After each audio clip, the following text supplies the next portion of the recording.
పిఠాపురం నా నామినేషన్ వేశాను. అలాగే ఈ రోజున జనసేన, భారతీయ జనతా పార్టీ, తెలుగుదేశం కూటమి ఉమ్మడి అభ్యర్థిగా జనసేన పార్టీ గ్లాస్ గుర్తు మీద శ్రీ తంగెళ్ళ ఉదయ శ్రీనివాస్ ఈ రోజున నామినేషన్ వేయడం జరిగింది. ఇది పాపులర్గా ఆయన టీ టైం ఉదయ్ అంటారు ఆయన. సో అదే రిక్వెస్ట్ చేసాం ఎలక్షన్ కమిషన్ కూడా, టీ టైం ఉదయ్గా ఏమాత్రం పాసిబిలిటీ ఉన్నా దాన్ని బ్యాలెట్ పత్రంలో చేయాలి. రూల్ 56 పేజ్లో ఒక రూల్ ఉంది. సో దాని ప్రకారం చేసుకోవచ్చు. మిగతా వాళ్ళు కన్సిడర్ చేశారు. ఈ ఎన్నికలు చాలా రాష్ట్రానికి చాలా కీలకమైనవి.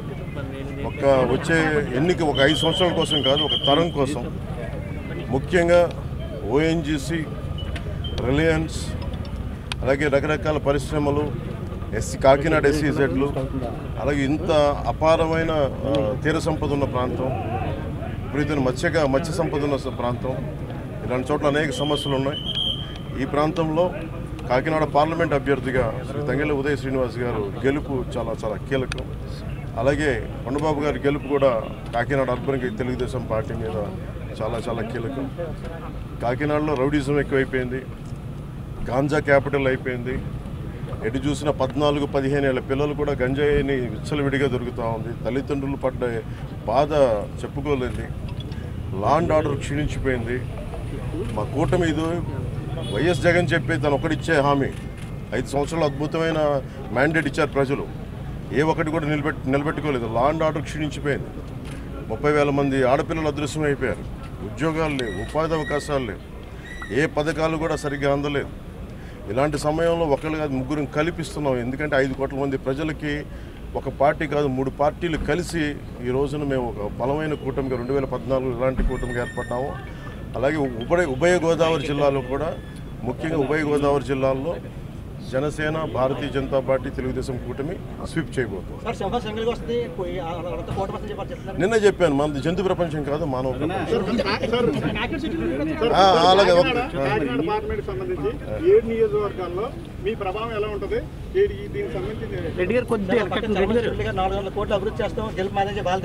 అనేది మీరు 400 కోట్లు కలెక్ట్ చేశారు మీ పార్టీ గారు 4-5 నెలలుగా. ఎందుకంటే చల్మలశెట్టి సునీల్ గారు నాకేమి శత్రువు కూడా, ప్రత్యర్థి కూడా కాదు.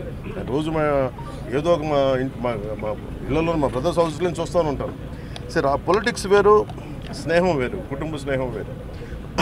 నిజంగా ఆయన ఒక పార్టీ మీద నిలకడగా ఉండే వ్యక్తి అయితే నిజంగా ఒక జాలి పాపరే ఎన్నిసార్లు ఓడిపోయాడు. ప్రతిసారి అవకాశవాదంగా నిలబడటం, వెళ్ళిపోవటం, మళ్ళీ ఎలక్షన్ ముందు రావటం, ఇవన్నీ సరైన సంకేతాలు పంపం.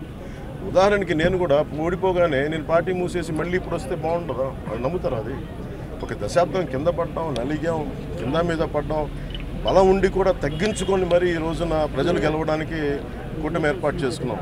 సో చల్మలశెట్టి సునీల్ ఆయన వ్యక్తిగతంగా నాకు బాగా తెలుసు, ఆయన పరిచయం బాగా ఉంది, ఉదయ్ గారికి కూడా ఉంది. కానీ కాకినాడ పార్లమెంటుకి అతను సరైన వ్యక్తిగా. ముఖ్యంగా సునీల్ గారు చాలా కీలకమైన ప్రశ్నలు కొన్నిటికి సమాధానం చెప్పాలి. కాపు రిజర్వేషన్ని చీకొట్టింది వైసీపీ పార్టీ. అలాంటి పార్టీని రిప్రజెంట్ చేస్తున్నారు. 27 దళిత పథకాలు తీసేశాడు, దానికి సమాధానం చెప్పాలి. దళితులకు సంబంధించి బీసీలకి 34% నుంచి 24% స్థానిక ఎన్నికల్లో తీసేశాడు, దానికి సమాధానం చెప్పాలి. ఇలా 30,000 మంది ఆడపిల్లలు అదృశ్యమైపోయారు, అతను దానికి సమాధానం చెప్పాలి.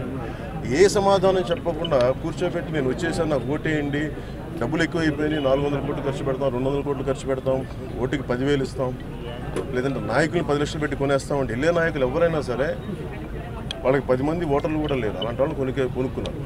సో మేము కొనుక్కునేది